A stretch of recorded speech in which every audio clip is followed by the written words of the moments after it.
وعلیکم السلام ورحمۃ اللہ وبرکاتہ۔ آپ نے پوچھا کہ رسول اللہ صلی اللہ علیہ وسلم کے بارے میں حدیث طیبہ میں آتا ہے کہ میں نماز میں آگے بھی دیکھتا ہوں، پیچھے بھی دیکھ سکتا ہوں۔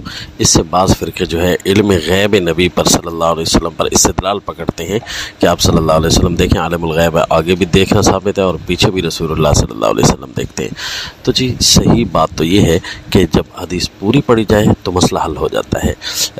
742 نمبر حدیث بخاری شریف اور اس طرح 66 44 نمبر حدیث بخاری شریف میں آتا ہے۔